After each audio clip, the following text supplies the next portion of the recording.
Bonjour à tous et tout. Shalom Uvracha. Aujourd'hui, on se voit pas pour des questions d'Alakha, mais par rapport à l'actualité, parce qu'il y a énormément de questions qui nous arrivent tous les jours, mais sans cesse.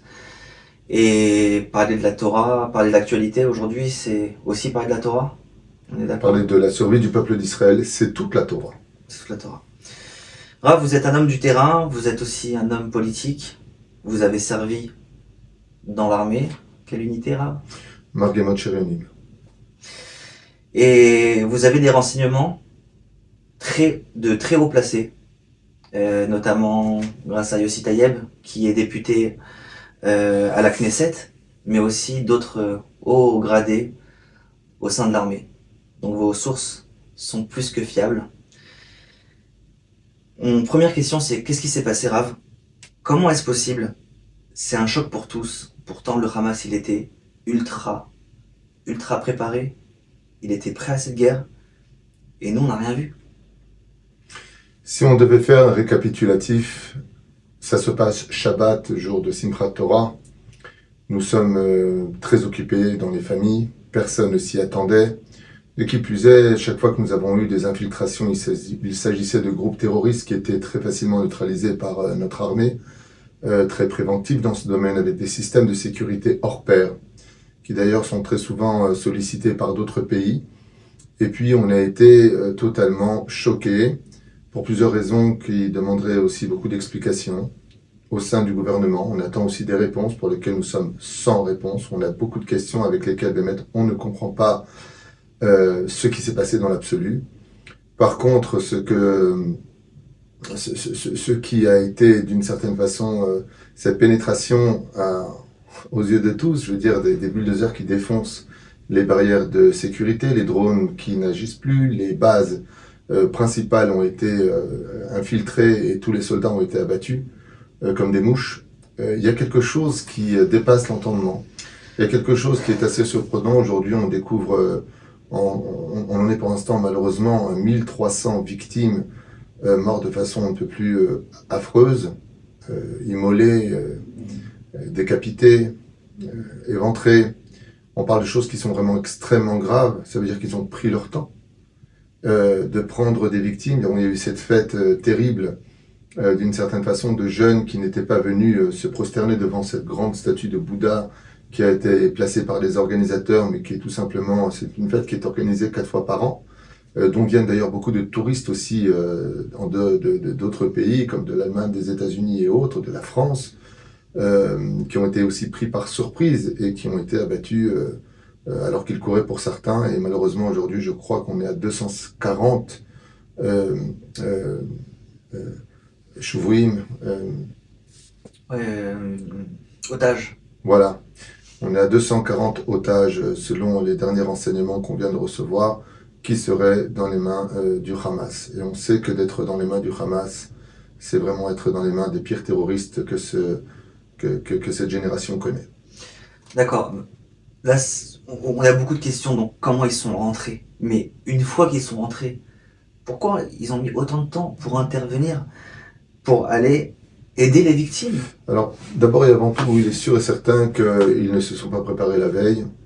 Selon certains renseignements, il s'agirait du groupe Wagner de Russie qui les aurait entraînés.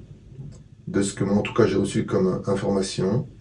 Il y a eu des infiltrations qui sont rentrées par les souterrains de l'Égypte et puis de la Jordanie, pour lesquelles jusqu'à aujourd'hui, on n'est pas loin des 7 à 8 000 missiles qui sont lancés alors qu'on contre-attaque.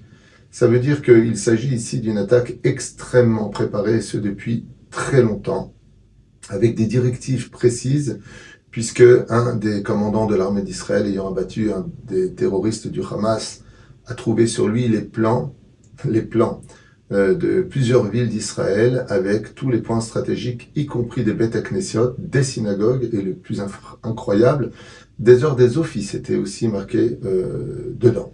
Ce qui fait qu'ils ont des renseignements qui sont assez précis. Il ne s'agit plus ici de groupes terroristes qui s'improvisent, mais il s'agit de groupes terroristes armés qui aujourd'hui suivent des consignes avec beaucoup de discipline, je dirais. Et puis ils sont rentrés avec une aisance incroyable et sont repartis sans obstacle. Je rappellerai qu'ils sont partis de Gaza jusqu'à Ofakim, Juste que vous sachiez, à vol d'oiseau, c'est même pas vol d'oiseau, c'est 28 km. Ça veut dire que de voyager avec des voitures sur lesquelles il est marqué Palestine, tranquillement, avec des armes, des groupes armés qui voyagent jusqu'à Ophém et qui tirent dans les bases, dans les yeshuvim, alors que nous sommes prévenus, il y a eu une fashla, il y a eu une takala. C'est pour cela que le Shin Bet, le Shabak, ainsi que les renseignements généraux, donc le Mossad, aujourd'hui mènent des enquêtes sur des taupes introduites et infiltrées au sein même des services secrets israéliens ou des commandants d'armée qui auraient été engagés et dont on n'aurait apparemment pas tout à fait cerné le problème, puisqu'il est évident, en tout cas aujourd'hui, de mes sources à moi personnelles, que dans le Shin Bet, entre autres, il était impossible que le Hamas puisse intervenir sans l'intervention et l'aide de taupes qui étaient infiltrées chez nous à l'intérieur. Alors encore une fois, il faut prendre ça avec mesure, ce sont des choses qui m'ont été communiquées, mais est-ce que c'est vrai ou faux? Je ne sais pas. Je pense que de toute façon, on aura besoin, avec le temps, d'avoir beaucoup de réponses et d'éclaircissements. De façon logique, même si je n'avais pas eu ces renseignements qui m'avaient été confiés, il est évident que sans l'aide de l'intérieur, vous savez, l'histoire de Troie, il y avait un cheval qui était rentré à l'intérieur et il y avait des soldats à l'intérieur. Ce qui fait que sans cette aide intérieure, il est incompréhensible de lutter face à un ennemi qu'on connaît depuis quand même plus de 30 ans. Je veux dire, le Hamas, ce sont des groupes terroristes que l'on cerne, que l'on connaît. Nous avons nous-mêmes des agents infiltrés à l'intérieur du Hamas. Il y a quelque chose qui sent vraiment pas bon dans cette histoire et qui exige des réponses sur le corps de centaines de victimes aujourd'hui. On parle de 1300 morts pour l'instant et j'espère que ça s'arrêtera là, avec plus de 2700 blessés dans l'état actuel des choses. Donc voilà, j'espère que Bezrat Hashem en aura des réponses. Il y a des questions aussi qui sont assez violentes en ce qui nous concerne, puisque des témoignages de personnes victimes qui ont survécu à ces attaques cruelles disent et rappellent qu'ils ont appelé des soldats, qu'ils ont appelé l'armée, qu'ils ont appelé la police, qu'ils ont appelé la sécurité, et cela a mis beaucoup de temps avant d'intervenir. J'ai parlé avec Yossi Taïeb de cette question-là hier au téléphone, et lui m'a dit, nous attendons des réponses du Misraël Bitachon. On veut comprendre ce qui s'est passé. Surtout que nous avons été attaqués par les trois pôles, le ciel, la terre et la mer. Nous avons été attaqués avec des voltaplanes, un qui conduit et un qui tire, des jet skis. On parle de choses vraiment qui sont incroyables face à l'armée d'Israël, qui est une armée ultra entraînée, ultra préparée à toute éventualité. Surtout qu'il y a plein de témoignages qui disent que normalement, s'il y a un pigeon qui se pose sur la barrière, il y a une vingtaine de voitures qui arrivent directement en moins de 5 minutes. Alors, c'est des témoignages qui disent ça. C'est exactement cela. Le système électronique en Israël est extrêmement sophistiqué. Et aujourd'hui, d'une certaine façon, alors je ne sais pas combien je peux me permettre de raconter ce que j'ai le droit de dire, parce qu'il y a des choses qui m'ont été interdites de dire. Mais ce qui est certain, c'est que il y a eu une participation de l'Iran et d'autres pays peut-être, en tout cas de la Syrie, de l'Iran, du Liban, et vous dites de Hezbollah. La Syrie, vous avez dit la Russie, du coup. Il y a aussi Wagner. Alors, le groupe Wagner, c'est un groupe dissident de l'armée russe. Ce n'est pas la Russie elle-même. D'accord?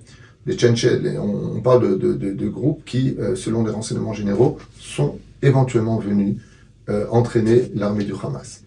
Ceci étant, enfin l'armée du Hamas, les terroristes, on ne parle pas ici d'un État, on ne parle pas ici d'une armée, on parle de groupes terroristes reconnus sur le domaine et à l'échelle internationale. Il faut remettre un petit peu aussi les pendules à l'heure avec cela, avec beaucoup de mots. Oui, les résistants, je ne sais pas qui, pas que, pas quoi.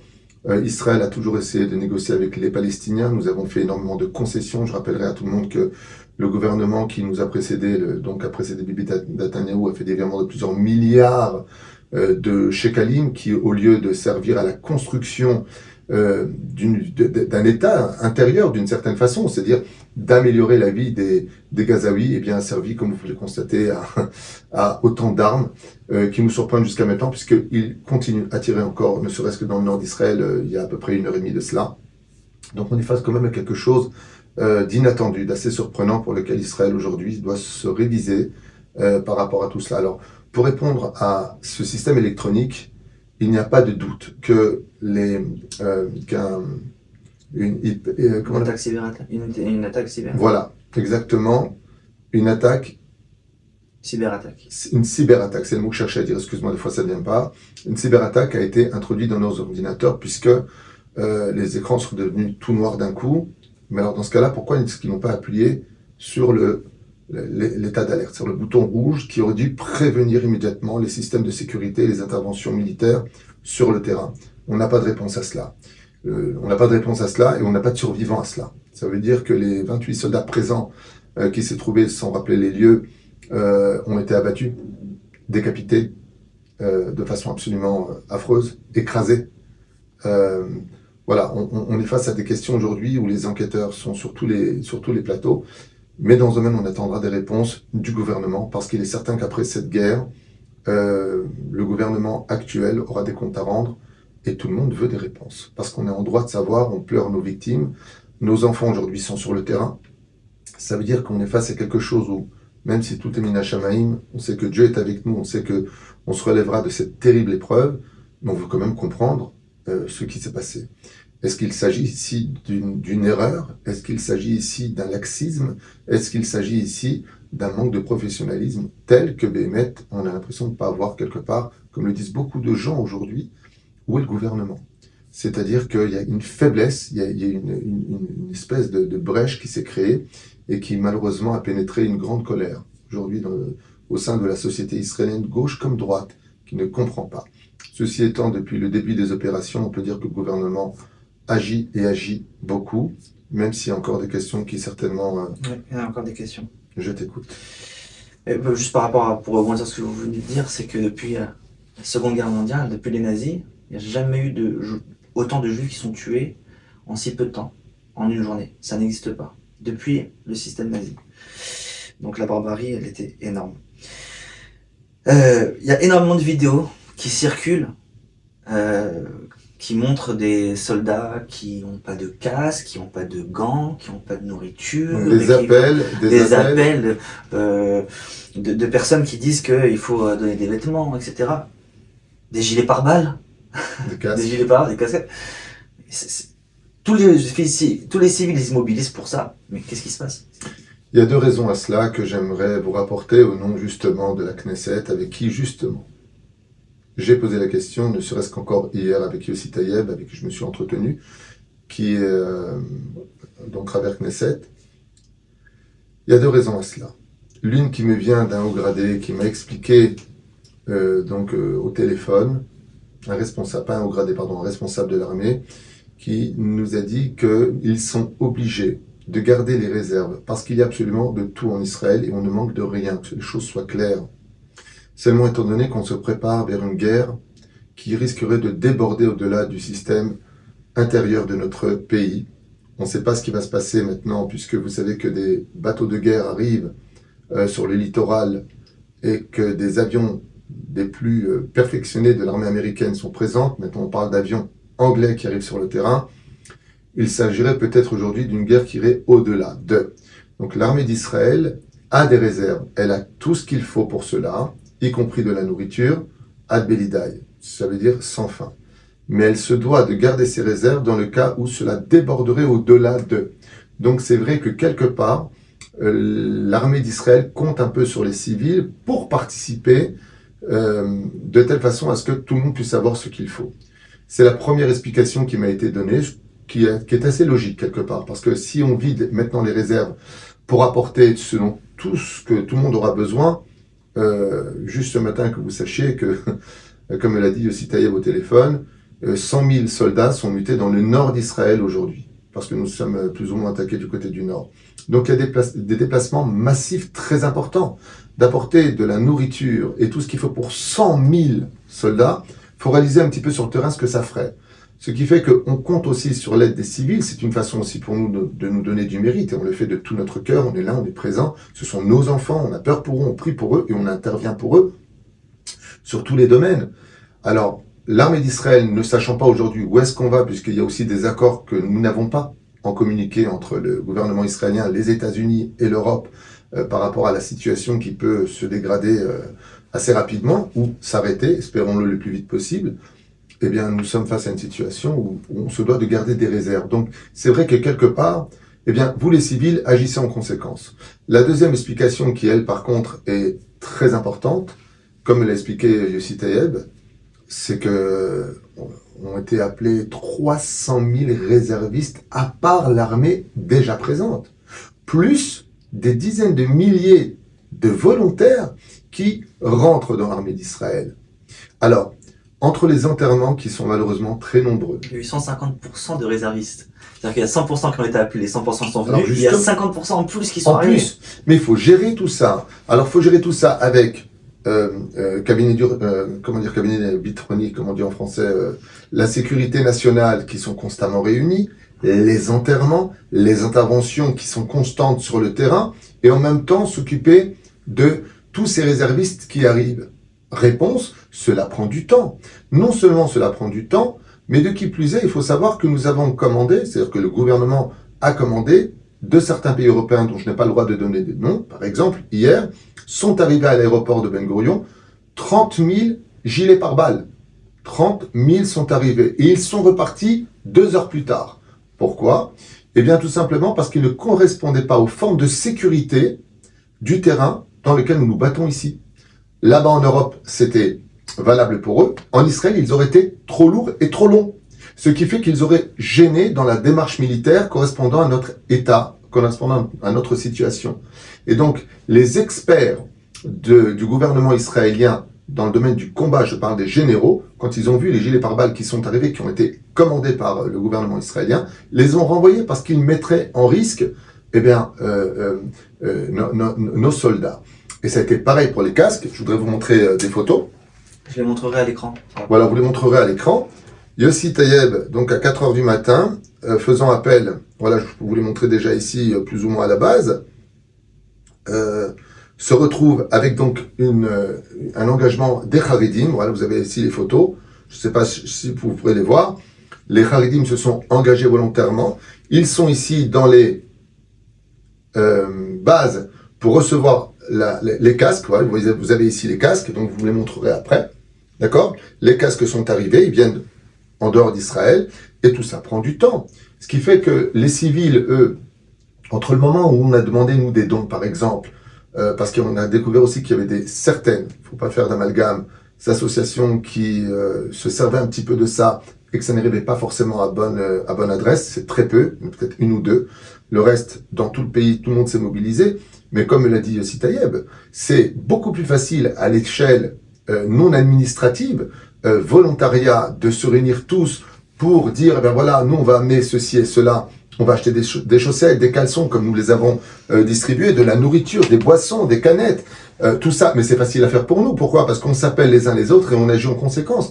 Là, quand on parle de l'armée d'Israël, il y a toute une procédure militaire, il y a toute une procédure administrative qui doit être notée, où est-ce que ça va, signer et consigner. Ce qui fait que oui, ça prend du temps, mais de l'autre côté, là où je suis un petit peu fâché, c'est que toutes ces vidéos qui circulent, après vérification, correspondent à certaines personnes qui se sont filmées posant la question à 20 ou 30 copains de l'armée qui ont été appelés en tant que réservistes, et sur 1200 soldats qui par contre, eux, ne font pas partie de ça. C'est-à-dire qu'il y a eu un peu une panique, je dirais, médiatique qui a été faite. On n'a pas de ça, on n'a pas de ça, on n'a pas de ça. Alors que quand on est arrivé, ne serait-ce que mes enfants, que Dieu les bénisse, quand ils sont arrivés sur le terrain, ben, ils m'ont appelé sur place en disant, voilà papa, on a distribué ceci et cela.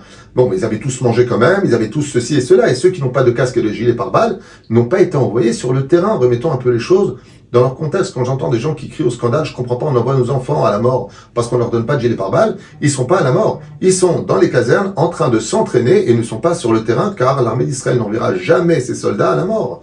Ça veut dire quoi? Jamais à la mort. Elle ne les enverra jamais tant qu'ils n'auront pas tout le tsioud, les casques et les gilets pare-balles. Ce qui fait qu'il y a une espèce de panique, d'amalgame qui se crée au sein de ces vidéos qui, pour moi, ne rendent pas service. Ça veut dire que si on avait, comme nous le faisons avec mon épouse, que Dieu la bénisse, qui fait un travail 24 heures sur 24, à parler avec les responsables des plougotes de l'armée d'Israël, nous parlons avec les soldats eux-mêmes, c'est-à-dire les gradés, au téléphone, qu'est-ce qu'il vous manque? Et là, les chiffres sont complètement différents. Parce que nous, on regarde des vidéos, voilà, on est là, on n'a pas de casque, on n'a pas de chaussettes, on n'a pas de trucs, mais de combien il s'agit? Combien il s'agit? Hier, mon fils me dit, papa, combien je prends de caleçons par rapport aux 1200 soldats qui sont à tel endroit? Je lui dis, prends ce dont tu as besoin, on en recommandera. Et il me dit, non, non, 300 suffisent. Mais s'il y a 1200 soldats et que tu as besoin que de 300 caleçons, donc il faut remettre les choses dans leurs chiffres et non pas dans cette espèce de panique générale où on intervient avec beaucoup de points d'interrogation et beaucoup de jugement. Ça veut dire qu'il faut pas oublier que les mêmes personnes qui sont au gouvernement ont aussi leurs enfants à l'armée et qu'on laissera personne. Alors moi, je suis pas venu défendre le gouvernement israélien. Je dis simplement que quand on vérifie les choses et qu'on appelle les hauts gradés avec qui on s'adresse, la preuve en est, mes enfants, je les prends un exemple.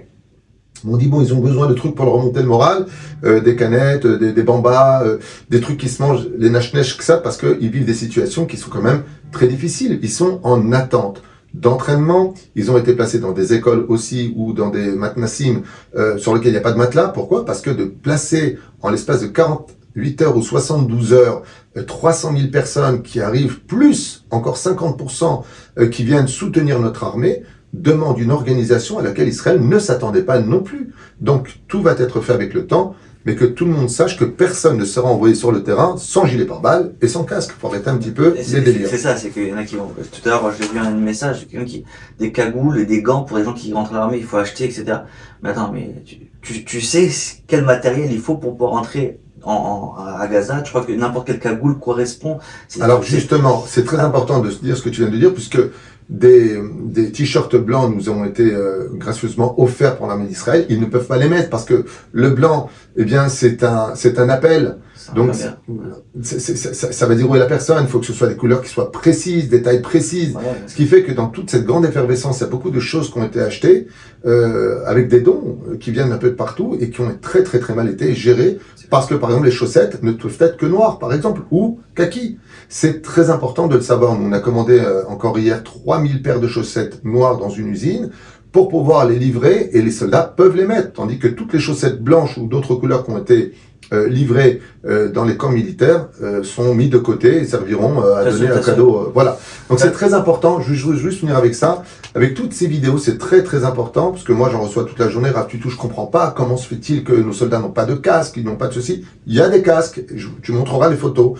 Il y a des casques, il y a des gilets pare-balles. Tout arrive. Israël n'a jamais laissé ses soldats. Israël aujourd'hui est face à une situation d'une effervescence où on ne sait pas si la dégradation nous amènera peut-être à une guerre mondiale ou pas. Qui vivra, verra. Mais ce qui est sûr et certain, c'est que ces vidéos ne sont pas malheureusement cadrées comme elles le devraient être. Elles sont remplies d'amalgame et c'est vraiment dommage. Parce que de l'autre côté, quand on arrive sur place, ils sont très contents, ils ont besoin de serviettes, c'est sûr, mais il y en avait aussi sur place. Peut-être pas pour tout le monde parce qu'il y a beaucoup de monde, mais c'est pas la peine non plus de venir dire constamment je comprends pas, je comprends pas. Posez des questions et vous aurez des réponses. J'ai un ami sur Facebook qui a acheté énormément de paquets de cigarettes. Parce qu'il était sur place, il a vu que les gens ils avaient pas de paquets de cigarettes, ils en pouvaient plus. C'est normal, c'est des khalalim, ils vont rentrer peut-être qu'ils vont rentrer à Gaza, en tout cas il leur a acheté une tonne de paquets de cigarettes. Donc c'est intéressant, vraiment penser aux besoins du khayal, pas forcément. Pas simplement cela, et c'est important que tu le dises, c'est que je rappellerai à tout le monde que nous avons été appelés de but en blanc. Il n'y a personne qui a eu le temps de se préparer. Normalement, on prend avec, vous savez, le sac, on met tout ce dont on a besoin, on prend ses serviettes, on prend ses caleçons, on prend ses chaussettes. On a l'habitude, on a fait notre service militaire en Israël, on sait quand on est appelé comment ça se passe.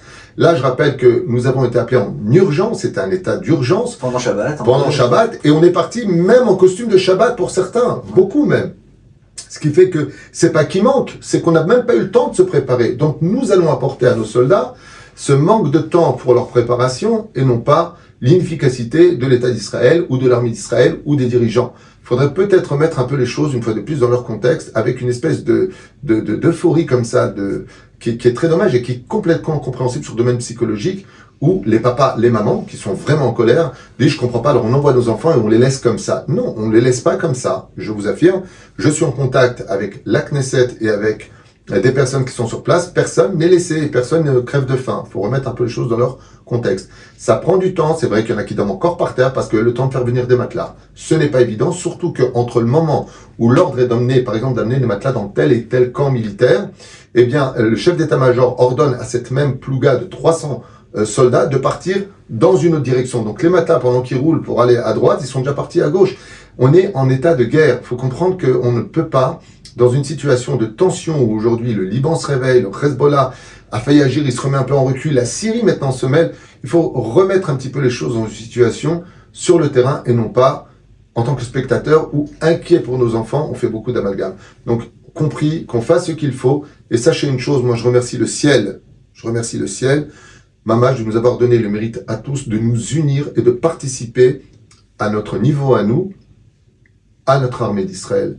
Parce que vraiment, ils sont plus contents de nous voir venir les soutenir que la marchandise elle-même. Je vous le dis, c'est ce que m'ont dit beaucoup de gens qui sont allés sur le terrain, qui remercient en prenant la marchandise, mais c'est surtout nous qui prennent dans les bras.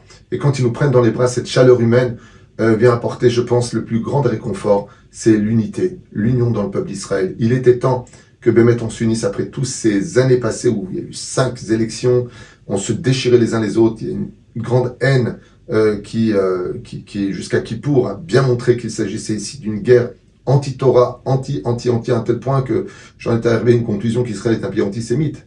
En Israël, la Argacha, ou même de rentrer dans un ascenseur où il y avait des personnes d'autres pensées, me disant non, toi tu rentres pas ici parce que j'avais le chapeau et la barbe. Voilà, on a vécu des choses qui étaient quand même très dures et aujourd'hui, quand l'ascenseur s'ouvre, rentre. On ne sait jamais s'il y a des sirènes. Donc, dans tout mal, il y a un bien. J'espère simplement qu'on sera capable. Et c'est là où je suis très, très, très inquiet qu'après cette guerre, eh bien, au lieu de chercher des coupables en pleurant nos victimes, on ne retourne dans une haine encore plus grande et des accusations encore plus terrifiantes que ce qui a été fait au préalable.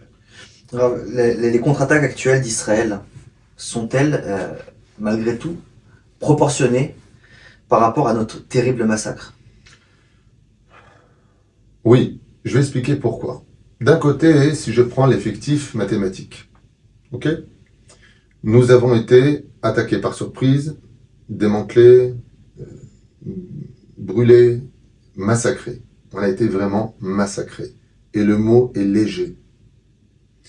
Les personnes qui ont été immolées n'ont pas été immolées en une seule fois. Il y a des enfants qui ont été placés au milieu, les parents autour, les grands-parents, du scotch, un peu d'essence juste au milieu pour que le feu prenne chez les enfants et ensuite le reste. Des choses vraiment horribles. Moi, j'ai eu le responsable de la Chevra Kadisha d'Ashdod qui a été sur place et qui m'a envoyé un message, Rabbi David Touitou, Teda Lecha, il m'a dit, pourtant c'est un des responsables qui ramasse des corps toute la journée, des gens qui se sont suicidés, des attentats.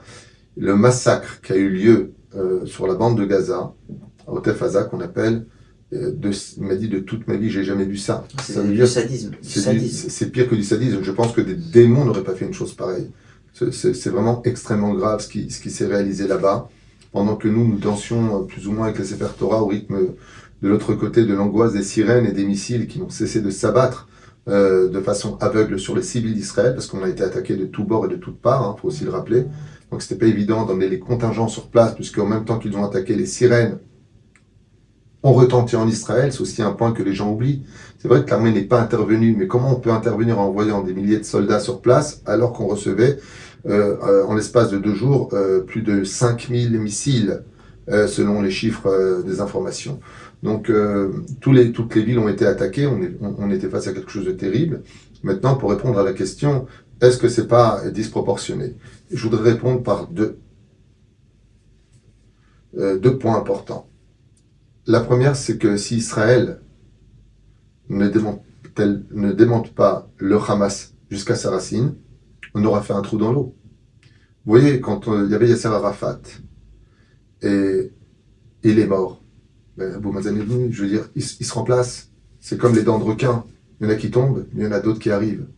Ce qui fait que là, nous sommes obligés, face à ce qui s'est passé, pas simplement pour nous, Israéliens, mais aussi pour l'Europe, pour les États-Unis.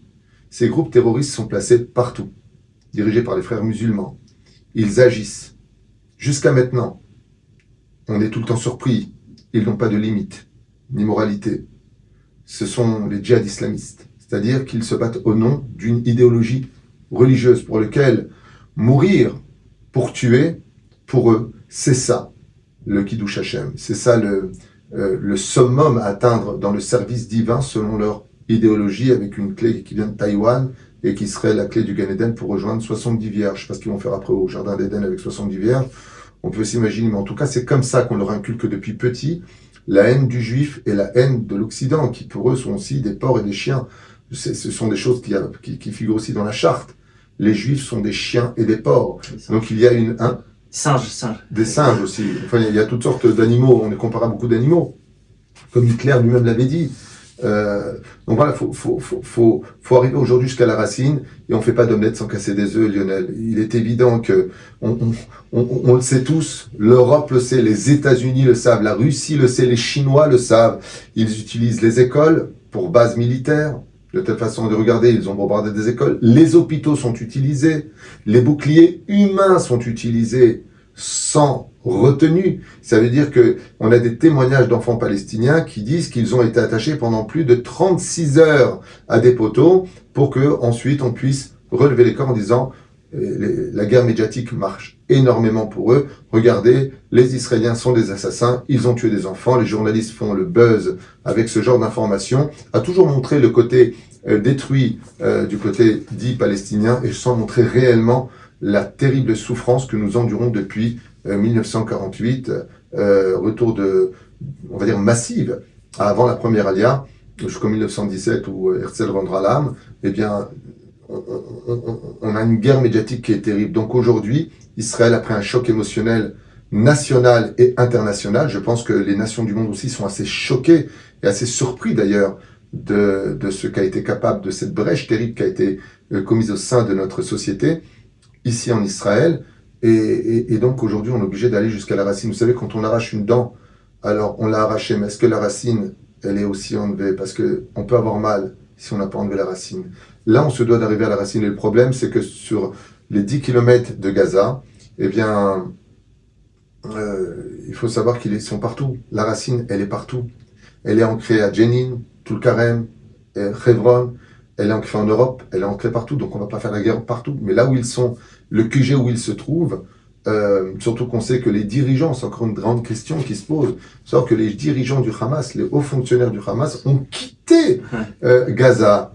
Vous voyez, ils ont quitté Gaza quelques jours avant l'attaque, et c'est encore curieux que le Shabak ou le Shin Bet n'ait pas dit mince. Pourquoi est-ce qu'ils s'en vont tous sans exception, eux, femmes, enfants, sont tous partis sur leur bateau, sur leur jet privé, pour s'envoler vers les Émirats arabes et des destinations qu'on ne connaît pas. Mais en tout cas, c'était pour le Qatar, entre autres. Voilà, c'était pour nous un état d'alerte qui n'a pas été observé, qui n'a pas été... Alors, on dit que les États-Unis avaient prévenu Israël, on dit que l'Égypte avait prévenu Israël, ce sont des oui-dire qui sont de plus en plus vérifiés maintenant, mais ce qui est sûr et certain, c'est que on doit déraciner aujourd'hui le Hamas pour ne plus jamais en entendre parler, parce que ce groupe terroriste est capable de ressurgir avec une facilité hors du commun. On n'a pas fini cette guerre du tout. La deuxième réponse que je voulais partager avec vous, c'est que si Israël n'agit pas de façon absolument forte et violente, cela voudrait dire que la passivité d'Israël est considérée comme une faiblesse. Ça veut dire qu'il faut absolument que les terroristes, et ceux de toutes parts, comprennent que tant qu'il s'agit de petites guérillas, on réagira de façon proportionnée. Mais à partir du moment où vous pénétrez de façon commando et armée, tuer des civils sur notre territoire, de façon aveugle, odieuse, inappropriée et inadmissible, qui ne respecte en rien les droits de l'homme, et les droits même de la guerre, la réponse sera pas disproportionnée. Vous avez enfreint toutes les lois, qu'elles soient celles de l'ONU, qu'elles soient universelles ou humaines. Qu'est-ce que vous voulez qu'on vienne avec des gants blancs? J'ai pas compris. Ça veut dire que Israël se doit de faire comprendre à toute personne hostile à notre existence et notre survie que de s'attaquer à nous, cela engendre un prix à payer qui sera encore beaucoup plus lourd. Donc oui, c'est disproportionné à un certain degré. Des quartiers entrés qui ont été détruits. C'est dissuasif, quoi. C'est dissuasif. Il faut absolument leur faire comprendre, et ce message-là est clair, surtout avec eux, parce qu'ils ne comprennent que la manière forte. Entre eux, ils le disent. C'est pas ce que moi je dis. C'est que entre eux, ils le disent. Il faut voir aussi comment le Hamas s'autodiscipline. Ils n'ont pas de problème de s'abattre les uns et les autres s'il le faut, parce qu'il y a le moindre doute. Il faut voir comment, sous prétexte qu'il y a 3 ans de cela, il y a un dirigeant du Hamas, pas un dirigeant, un soldat du Hamas a été immolé en place publique, parce qu'il y en a 2 qui ont dit oui, pour nous, tu fournis des informations à Israël. Bon, ils n'ont pas hésité à le faire monter en flammes, parce que c'est dissuasif. C'est leur langage. Si on avait affaire à des gens qui venaient parler, qui venaient négocier, mais ils ne veulent pas négocier. Je me souviens que Yasser Arafat lui-même, marchait mauvais zichro, quand il était sur Antenne 2, en France, je crois, TF1, c'était une des deux chaînes, on lui avait présenté la carte d'Israël, il lui a dit c'est quoi pour vous la Palestine? Il a pris le crayon à papier, il a entouré, vous pourrez retrouver ça dans les archives, il a entouré tout Israël et il a dit c'est ça la Palestine. Et donc les Juifs ils vont où? Il a dit à la mer. Sur ce d'ailleurs ça a été retranscrit, les Juifs à la mer. Donc le message est clair, qu'est-ce qu'on peut faire? Il s'agit de quoi? De légitime défense. Face à qui? Face à des gens qui n'arrêteront jamais. Donc c'est où on les arrête sans tenir compte de l'opinion publique exceptionnellement, de ce que va dire l'ONU, les condamnations, les crimes de guerre et patati patata, et on met un terme parce que là il ne s'agit pas ici d'une idéologie sionisme ou d'un droit à l'existence, il s'agit de notre survie. C'est pas simplement le droit d'être reconnu en tant que nation, il s'agit ici de survie. On parle de pikuach nefesh, on dit en hébreu, c'est-à-dire que Bémet, on se doit d'agir parce que nous sommes attaqués. Et cette attaque, aujourd'hui, elle est menaçante aussi bien sur le domaine géographique, comme on l'a pu le constater avec la bande de Gaza, et les villes à l'intérieur même, ce gruyère dans lequel se trouve Israël. Mais n'oublions pas aussi que nous sommes enterrés de 54 pays arabes, qui ne sont pas tous innocents dans ce qui se passe dans le conflit, qui fournissent de l'argent, des armes, des munitions, des moyens, des médicaments, à une population qui elle-même, en partie, souffre du Hamas, mais qui se rend complètement complice, et on le voit chaque fois que le mal nous est fait, c'est une effervescence dans tous les quartiers de la bande de Gaza, où ils crient victoire et mort aux Juifs. La seule différence que j'aimerais quand même finir et dire, c'est que je voudrais rappeler à tout le monde, pour ceux qui regarderont en tout cas ce débat que tu m'as proposé, c'est que chaque fois que chez nous, les Juifs en Israël, un soldat israélien tire sur un Palestinien, il y a une commission d'enquête qui a lieu. Il peut être jeté en prison, dégradé, défait de ses fonctions, et voire pire que cela. Par contre, chez eux, quand ils tuent un juif, un civil ou un enfant, il est récompensé, on fait une statue en son nom, on le bénit et on lui apporte tous les honneurs qui lui sont dus selon leur idéologie.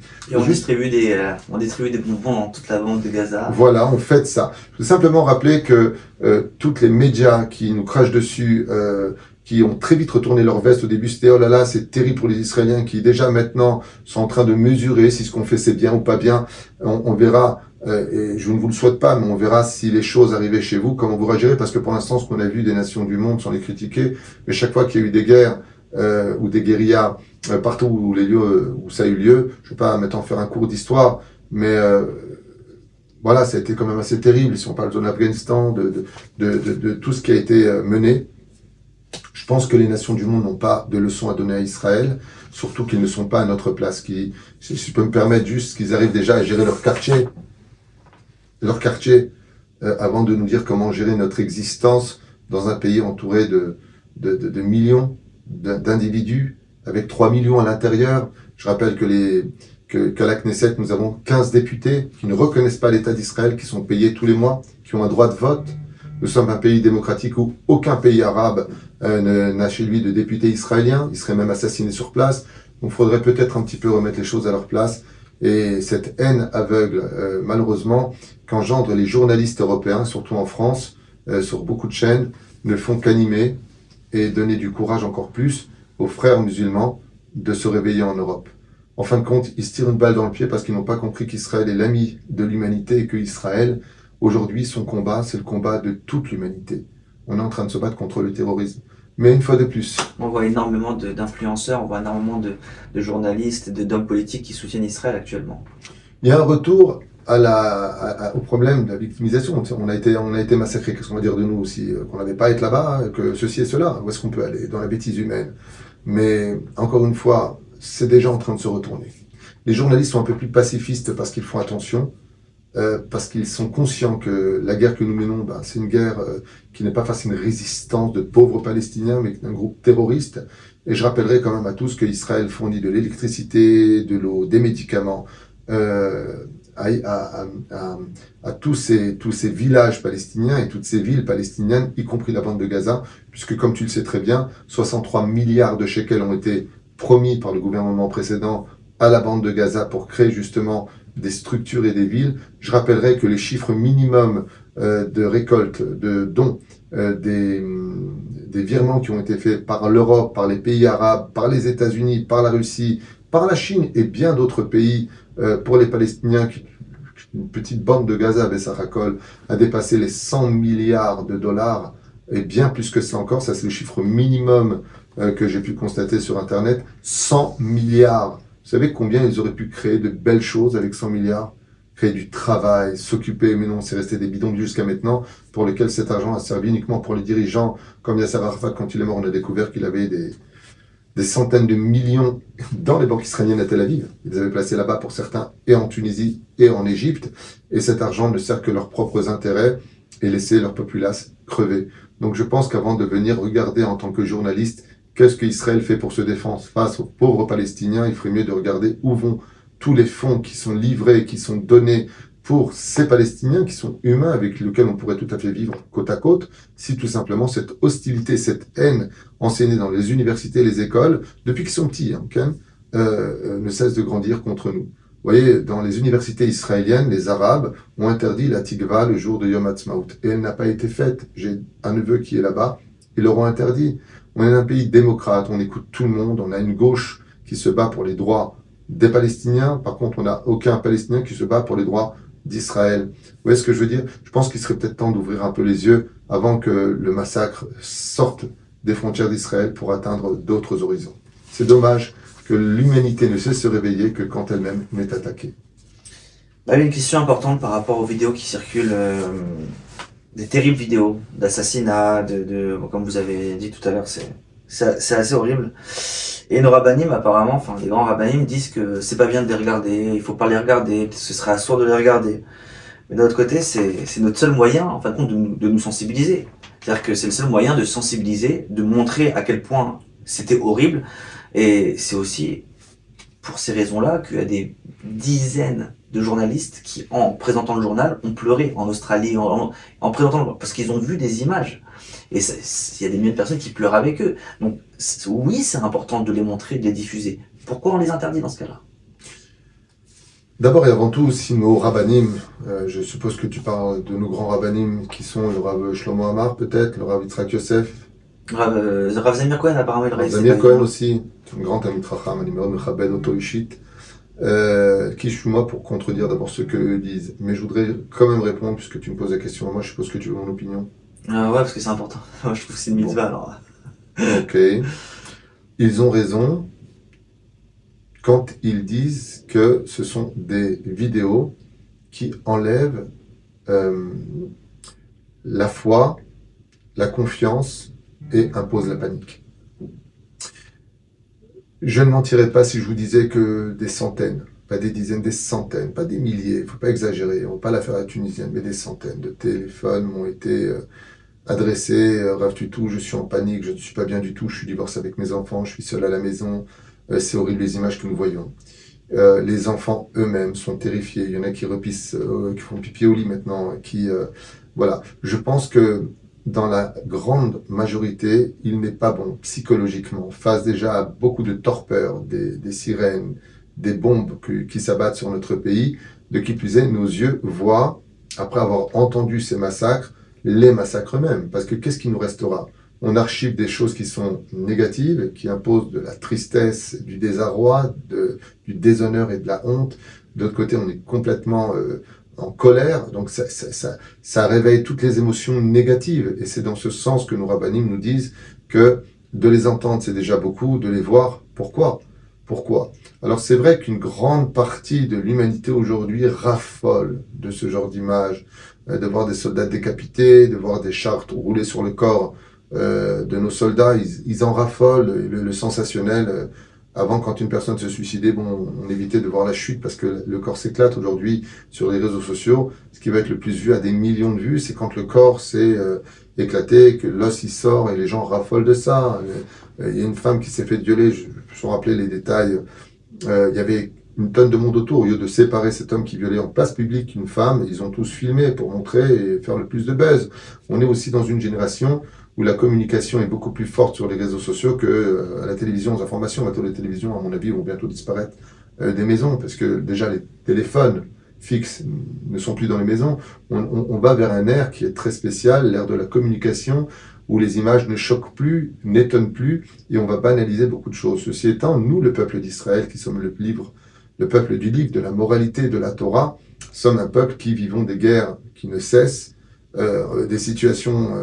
Je rappelle que la situation économique en Israël est bonne au niveau peut-être du gouvernement, mais elle est très difficile au sein de la société. Beaucoup de gens souffrent énormément. Il y a une division qu'on ne peut pas, et une guerre contre le monde de la Torah des mitzvot où les Haredim sont vus aussi comme des parasites. On souffre beaucoup sur tous les terrains. De se rajouter de plus des images affreuses de cette pauvre Israélienne qui est brûlée sur la place du Hamas là-bas à Gaza, qu'on allume avec un peu d'essence au niveau du ventre pour qu'elle crame d'abord un peu ici, puis après on lui met un peu plus haut, et elle hurle, et elle prie, elle hurle, et elle prie. Moi j'ai vu ces images personnellement, ça ne m'enlève pas ma moralité, ça ne m'enlève pas ma force, mais j'imagine très facilement que des âmes sensibles, des âmes déjà assez souffrantes, des personnes qui sont en phase de divorce, des enfants, là où il n'y a pas d'argent, voilà, je pense qu'on n'a pas besoin... Vous savez ce que ça crée chez moi? Mhm. Moi, quand j'ai vu ça, la première chose que j'ai faite, c'est ok, je vais être volontaire dans les Milouim, parce qu'ils veulent pas de moi dans les Milouim, alors que j'ai fait l'armée, etc. Je vous ai expliqué pourquoi. Enfin, tous les gens qui sont qui ont été volontaires justement à l'armée, énormément de personnes, ils veulent pas, pour l'instant en tout cas. Mais moi, la première chose que je dis, c'est il faut que j'ai envie d'aller combattre. Il faut que j'y aille. Moi, ça a créé ça chez moi. Vous savez, Tu as donné les réponses. Chez moi, tu es un homme, tu es habitué tu as passé beaucoup d'épreuves dans ta vie. Et la réactivité d'un homme vient de la chorma. Ça veut dire qu'on a un côté plutôt... Bon, il nous cherche, il nous trouve. N'oublions pas qu'on parle d'enfants, qu'on parle de femmes. d'accord. On parle beaucoup de gens Donc, aussi il parle de manière générale, en fait. On parle des médailles. C'est un message qui est dit de façon générale. De toute façon, on ne peut pas les empêcher de regarder. Mais de l'autre côté, quel intérêt de voir une telle cruauté, se réaliser au sein de nos frères et sœurs. C'est quand même absolument abject. Vous savez qu'il y a des filles qui ont été emmenées, qui ont été violées par des dizaines du Hamas, et ensuite coupées, démantelées. Je veux dire, on parle de choses, ces images on circulent, ces images sont voilà, pourquoi? Il y a une photo d'un Khayal où on le voit, la tête découpée, et ils tiennent bien la tête pour montrer, regardez notre victoire, combien elle est grande, et ainsi de suite. La question est, quel intérêt et quel avantage on aurait à montrer cela? Pourquoi faire? Beaucoup de gens rentrent en panique, beaucoup de gens aujourd'hui en ont marre. N'oubliez pas un détail, il y a la guerre aujourd'hui qui est sur les fronts, qui peut démarrer aussi dans les villes, chez l'ONEDA, que Dieu nous protège de cela. Mais il y a une autre guerre aussi à laquelle il faut se préparer, c'est que tout l'argent que les gens ont économisé pour les fêtes de Tishri a été épuisé. Le travail ne reprend pas en Israël, rien ne retravaille. Nous sommes tous en état d'alerte, nous sommes tous dans une espèce d'euphorie de volontariat, mais les caisses se vident et les poches se vident en Israël. Il y a aussi une angoisse énorme. Moi, j'ai reçu beaucoup de téléphones. Mon épouse s'en occupe du matin au soir, que Dieu la bénisse.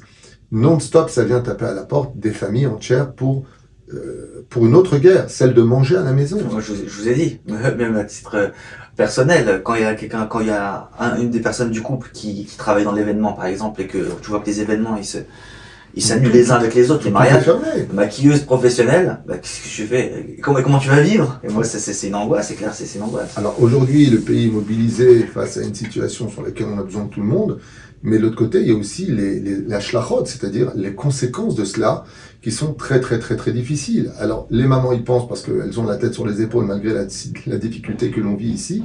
Et puis elles se demandent, on est d'accord, mais comment on va faire aussi pour payer à la fin du mois? Parce que les propriétaires des appartements qui sont loués comptent sur cet argent eux-mêmes pour payer leur mashkenta, pour payer ce qu'ils ont à payer. Ce qui fait qu'il y a un effet domino sur le domaine économique qui fait aussi très peur dans la suite des événements, sur lesquels on n'a pas besoin de rajouter des vidéos terribles et encore plus horribles, parce que ça veut dire que l'image est vraiment très sombre. Rav, question, parenthèse, sionisme. On doit quitter Israël ou rester? Alors, moi, déjà, personnellement, cette question-là, je pense qu'elle appartient à chacun de nous. Je ne suis un homme ni angoissé, ni stressé, Baruch Hashem. Quoi qu'il arrive en Israël, je resterai, c'est mon pays, et je me battrai jusqu'au bout, quitte à y donner ma vie. On m'a proposé des postes très importants dans plusieurs pays extrêmement bien payés. Je n'ai jamais accepté aucune offre. On m'a même doublé à l'époque. En 1994, mon salaire à Haute-Saratora à Paris, c'était Rav Mouyal qui m'avait dit qu'il était prêt à doubler mon salaire pour que je reste. Et je lui ai dit une phrase que j'ai répétée à beaucoup d'occasions qui m'ont été proposées pour la Suisse, pour beaucoup de lieux, sans rappeler les lieux, d'avoir une très belle vie avec plusieurs mois de vacances en tant que Rav, jusqu'à même Manhattan. À l'époque, on avait proposé une très belle place à $10,000 par mois avec appartement. Israël n'a pas de prix à mes yeux. C'est ma terre, c'est ma nation, c'est mon peuple, et je ne le quitterai pas. je ne quitterai pas parce que d'abord Israël a besoin de nous, donc c'est pas aujourd'hui où on a besoin de nous qu'on va partir. Et deuxièmement, pour aller où? Mhm. Je pose une question, pour aller où? Vous savez très bien que les conflits qui ont lieu au Moyen-Orient, en Israël, s'étendent tout de suite dans toutes les possibilités pour eux d'agir. En France, en Suisse, en Belgique, qui a dit qu'ils sont en sécurité plus que nous? Vous savez combien de téléphones depuis 48 heures? Rav Tuto, est-ce que je peux rentrer ma mezouza à l'intérieur de la maison? Ah ouais. J'ai ma nièce qui me dit qu'elle ne laisse pas sa fille de, je crois, 18 ans, ne sortir seule. Et quelle est la réponse? Il y a eu plus de 70 agressions, ne serait-ce que dans le quartier du 19e. Aujourd'hui, qui a dit qu'on est plus en sécurité en France qu'ici? Je voudrais juste comprendre comment est-ce qu'on peut penser comme ça. Comment est-ce qu'on peut penser comme ça? La seule différence ici, c'est qu'on est entraîné, qu'on est entre nous, qu'on est nombreux, que Dieu est avec nous, parce que Dieu est en Israël, plus que tout, il est même il est aussi en France, Dieu protège tous nos juifs partout. Mais on a quand même notre armée, on a des armes, on sait se défendre. Mais je pose une question. Si Chas Shalom, dans un pays européen, pour pas dire la France, ok, l'Allemagne ou autre, eh ben, les frères musulmans font lever. Qui va les défendre? Qui va les défendre? Ils vont venir en Israël. Qui t'a dit qu'ils vont pas fermer l'aéroport? Je veux dire, remettons un peu les choses dans une réalité qu'on a vécue avec le Covid. On l'a vécu, je me rappelle, il y a 4 ans de cela, où une soixantaine de musulmans ont bloqué l'aéroport. Soixantaine, j'y étais. Je suis arrivé en voiture, je devais partir.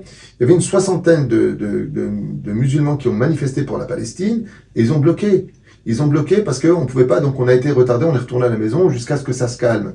Donc il y a une espèce d'ordre et de passivité vis-à-vis d'une effervescence qui pourrait mener à une destruction importante avec des voitures brûlées et tout ce qu'on a connu, les magasins pillés. C'est des choses qui sont tellement fréquentes et tellement importantes qu'ils n'ont peur de rien. J'étais à Marseille, voir les dégâts qu'ils ont faits en brûlant les magasins, en les pillant. Bon, alors qui les a arrêtés? Qui les a arrêtés? Personne ne les arrête.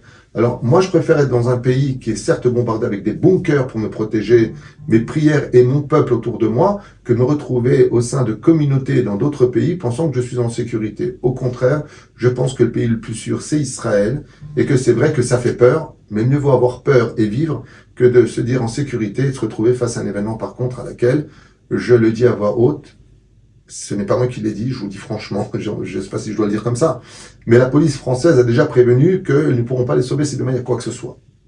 Parce que d'abord, ils sont trop nombreux, ils ont des ordres, ils ont des accords, et il y a beaucoup d'autres choses qui se cachent derrière tout ça, qui, comme vous le savez, Sarah Halimi n'a pas été protégée d'un seul arabe qui était en train de la défenestrer alors qu'ils étaient juste en bas. Comme je l'avais rappelé avec Meir Habib, qui a refait une constitution, chose qu'aurait dû faire le procureur à la base, puis des lois, de droits de l'homme, que rien n'a été fait, que le dossier a été directement mis de côté, volontairement, sous l'ordre du gouvernement et autres. Voilà, on est face à quelque chose de pas évident, donc si vous me posez la question, si quelqu'un veut partir parce qu'il estime qu'ici il est trop en panique, qu'il parte, mais s'il veut écouter un bon conseil, il ferait mieux de rester parce qu'il est beaucoup plus en sécurité en Israël, même si la guerre explose, que là-bas. Parce que si la guerre explose réellement ici, et que nous sommes attaqués par le Liban, par le Hezbollah, et pire encore, qu'on en arrive à une guerre avec l'Iran, et l'Irak qui se mêle, parce qu'il y a aussi un général irakien qui vient d'arriver au Liban, et ce n'est pas pour rien, ce déploiement militaire aujourd'hui sur ce qui se passe sur le littoral d'Israël, ce n'est pas pour rien, ces bateaux de guerre qui arrivent, ces porte-avions, oh, c'est pas pour la bande de Gaza, ça. Donc, résultat des courses, si la guerre explose ici, elle explose partout. Mais partout, on n'est pas chez nous. Et partout, on ne pourra pas compter sur les autres. Par contre, ici, on est chez nous et on se battra pour nous. Et on est ensemble. C'est pour ça que je conseille vivement, en tout cas moi, en ce qui me concerne, de Bezrat Hashem, se protéger, de faire ce qu'il faut et de mener une guerre qui est très belle. Je voudrais te dire qu'il y a aussi des belles vidéos qui circulent sur les réseaux sociaux. Des très belles vidéos de filles qui ont déchirer voilà, les habits qui n'étaient pas pudiques, couper les pantalons, déchirer leurs shorts qui les rendaient impudiques. Il y a aussi de très belles vidéos de gens des femmes qui ont pris sur elles de mettre le kissouille pour sauver la vie de nos soldats, qui ont pris sur eux de manger kasher, de faire Shabbat. Il y en a qui m'ont écrit en disant, je prends sûrement la Nida, de respecter les lois d'Anida. Baruch Hashem, je suis content que on refasse vivre à travers la lumière de nos mitzvot, ces âmes qui sont montées au ciel, tuées parce qu'elles ont eu le bonheur d'avoir eu le malheur d'être juifs. Le plus grand cuisinier d'Israël, Eyal, qui Masterchef, il est partout. La première fois de ma vie que je fais Afrashat Challah, il a fait Afrashat Challah avec des chassidim, etc. C'est extraordinaire, alors qu'il ne mange pas cachère, il mange rien. Et il y a vraiment un mouvement incroyable en Israël, c'est fou ce qui se passe. Dieu nous vengera, je peux te le dire. On se relèvera de ça encore plus fort que ce que nous on était. Tu as fait une vidéo que j'ai fait d'ailleurs moi-même en cours hier matin sur ce fameux Teilim qui expliquait ce qui allait se passer, ça aurait pu être évité. Moi, je voudrais simplement dire une chose, la Torah et les mitzvot, comme le dit le Zohar HaKadosh Parashat Bereshit que nous allons commencer, c'est la plus grande assurance vie de notre histoire. Le Hamas se base sur cela. La guerre qui a lieu, nous on la voit sur un domaine géopolitique, tandis qu'ils le disent au nom de Allah. Pour eux, c'est un problème de religion. Et Israël se bat aujourd'hui pour sa légitimité, c'est notre pays. Et seul celui qui est conscient et qui vit qu'il est dans son droit ne paniquera pas. Celui qui commence à douter de sa propre émouna, de sa propre légitimité à vivre dans ce pays, il est évident qu'il va rentrer en panique. Et voilà, quoi, je veux dire, il y a aussi la peur pour les enfants, et puis ça fait peur, il y a des gens qui sont vraiment traumatisés, personne n'est là pour juger, chacun fera ce qu'il a à faire, mais si tu m'as posé la question, pour moi, ce serait une grave erreur de partir du pays. Juste parce que je pense qu'il y en a beaucoup qui vont se poser la question, pour la mezouza, ça va perturber, vous avez posé la question, vous avez posé la question. Alors, pour les mezuzot, mais c'est vrai que je pose la question, effectivement, il y a une notion de pikwach nefesh, on ne sait pas ce qui peut se passer aussi du jour au lendemain, il y a même... est-ce qu'on ira ou pas à la synagogue? Est-ce que il est impératif de renforcer les services de sécurité de toutes les écoles juives et synagogues, de ne prendre aucun risque de signe extérieur du juif, non pas parce qu'on a peur ou parce que je sais pas qui, pas que, pas quoi. Je rappelle que j'ai été moi-même entraîneur à la Fédération des Juifs de France au 19 rue de Béranger, j'ai fait le Bétard, donc j'ai aussi servi la sécurité en France avant de faire ma alliée en Israël. C'est pas une question de jouer les héros, c'est tout simplement une question de faire attention parce qu'aujourd'hui on n'est plus à l'époque des canifs, on est à l'époque des revolvers, on est à l'époque des mitraillettes, des kalachnikovs, on n'a pas le droit de prendre de risques. Donc si une personne doit enlever sa kippa, elle l'enlève, ce n'est pas une honte. Et si les personnes ont peur parce qu'on voit des gens suspicieux monter les escaliers et que la mezouza serait plus en sécurité à l'intérieur qu'à l'extérieur, démontrant ici par un signe du judaïsme, eh bien ils la mettront à l'intérieur. Mon Rav, Rabbi Moshe Deri Zatzal, qui vivait au 14 rue de Rodier, il avait ses mezuzahs à l'intérieur à cause de l'antisémitisme de l'époque. Après avoir vécu des chocs, il avait mis à l'intérieur. À partir du moment où les gens ont peur et que Bémet, ils sont dans des quartiers dits hostiles ou à risque, on ne prendra aucun risque. Mais je pense que les rabbinim en France connaissent très très bien les halachot et les lois, et donc ils préviendront au fur et à mesure leur... Je suis pas si sûr que ça, qui c'est bref. Mais bon, au niveau des, donc c'est à l'intérieur, au niveau des gonds, enfin à peu près. Genre le plus proche des gonds, comme au lieu qu'elle soit là, elle est juste à la même hauteur de l'autre côté, droite, premier tiers. D'accord. Les Ratachem, on les enlève pas des maisons, ça c'est sûr aussi. Ok, quel conseil pouvez-vous nous donner par rapport à la situation d'aujourd'hui, hein, des conseils? Des conseils. Les conseils d'abord, c'est d'arrêter de rentrer en panique, d'écouter des choses qui soient positives. Nous, je rejoins un peu le Gdolim, de nous renforcer, de faire ce qu'il y a à faire, mais surtout d'étudier le plus possible la Torah, même si la tête n'y est pas, de lire le plus de Teilim possible, et puis de travailler notre shalom. Vous savez, on a été bombardé par des missiles qui sont venus de la bande de Gaza, mais je rappellerai que jusqu'à aujourd'hui, il y a beaucoup de missiles dans nos propres maisons lancés par notre sale bouche. Femmes contre hommes, hommes contre femmes, disputes familiales, ça n'arrête pas, le Lachon Hara, le Motzi Shemra. Il y a beaucoup de choses qui malheureusement détruisent et font des failles qui laissent nos ennemis pénétrer notre univers dans le monde de la Torah. Et donc je souhaite vraiment qu'on arrive à une hardoute, à une discussion entre nous, où Béhémet, à l'image de ce que l'on vit un peu dans les rues, où chacun est bienveillant vis-à-vis de l'autre, que cela continue surtout après cette guerre quand elle terminera. C'est ce qui me fait d'ailleurs le plus peur. C'était ça la dernière question. Que craignez-vous le plus, c'est ce qui me fait le plus après peur, cette guerre? Et bien voilà, il va y avoir des comptes, la gauche va profiter, et légitimement, hein, ceci étant, je suis d'accord avec eux. Nous aussi, on a des questions pour faire tomber ce gouvernement une fois de plus, dans son incapacité d'avoir agi en temps et en heure. Et puis, voilà, il y a tellement de questions qui sont posées, l'inefficacité du Shabak, du Shin Bet. Attends, mais qu'est-ce qui s'est passé? Il y a eu des failles très très importantes, qu'on le veuille ou pas. Hein. Il y a eu des choses sur lesquelles eh bien, le gouvernement de Bibi Netanyahou devra rendre des comptes, et on attend des réponses, et on veut des réponses. Donc j'espère qu'ils sont en train de les préparer. parce que le peuple est en colère, hein, faut pas l'oublier, moi aussi. Moi, je suis pas en colère. Je veux simplement comprendre, parce que pour moi, d'abord et avant tout, je vois pas le bâton, je vois celui qui le tient. À Kol Me'et Hashem, Dieu nous a aveuglés, qu'on ne le veuille pas. On est des meilleurs amis du monde, on a les renseignements généraux les plus sophistiqués, on travaille avec les meilleurs des meilleurs pays comme la Russie, on travaille avec l'Égypte, on travaille avec les États-Unis, on travaille avec la France. Ce qui fait on a quand même, on avait toutes les raisons d'être quand même un peu préparé. Il y a eu une faille, et cette faille-là, ce qui me dérange, c'est que si on venait avec des questions en disant on veut comprendre sagement, il n'y a pas de problème, mais je pense que ça va être aussi un os jeté à un chien. Ça veut dire qu'on va commencer à aboyer pour faire tomber en même temps un gouvernement qui dérangeait la gauche, pour repartir dans une idéologie catastrophique en disant maintenant que la bande de Gaza a été bombardée, donc maintenant il faut reconstruire. Je sais pas, ça me fait un peu peur tout ça. J'espère que de tout mon cœur et de toute mon âme, cette situation nauséabonde que nous traversons nous mènera à la Géoula et que le prochain dirigeant, ce sera uniquement le Melech HaMashiach. Voilà ce que je souhaite, parce que sinon on va retourner dans une espèce de... Voilà, bientôt les élections municipales. Les Français sont déjà ici dans le village d'Od en train de se désunir, des groupes de 200 ici, 300 ici, alors qu'on est juste 11 000, on est à peu près 90 000 en moyenne Français, Juifs de France qui vivent en Israël, en moyenne c'est à peu près cela. On est 11 500 ou 11 600 à vivre à Ashdod, et j'aimerais vraiment que nous arrivions à nous unir derrière une personne pour être une tête et un corps et faire connaître nos droits, notre union, notre unité. Il faut voir combien au sein de la société israélienne, les gens se moquent de la société française qui est très individualiste, qui n'arrive pas à s'unir. Il faudrait vraiment qu'après cette situation, eh bien, tout comme les Druzes sont unis, les Grousinis sont unis, les Éthiopiens sont unis. Il n'y a pas deux partis éthiopiens. C'est fou. Il n'y a que nous. Il n'y a que nous qui n'arrivons pas à nous unir, et j'espère que Béhémet, l'union faisant la force, moi qui continuerai au sein de la mairie d'Ashdod, Bezrat Hashem, j'espère que tous les francophones de la ville seront derrière moi, ne se laisseront pas berner par des promesses qui ne pourront pas tenir de toute façon, parce que ça dépend d'une coalition sur laquelle, si on n'est pas tous d'accord, ça ne pourra pas se réaliser, tout le monde tombe dans le piège.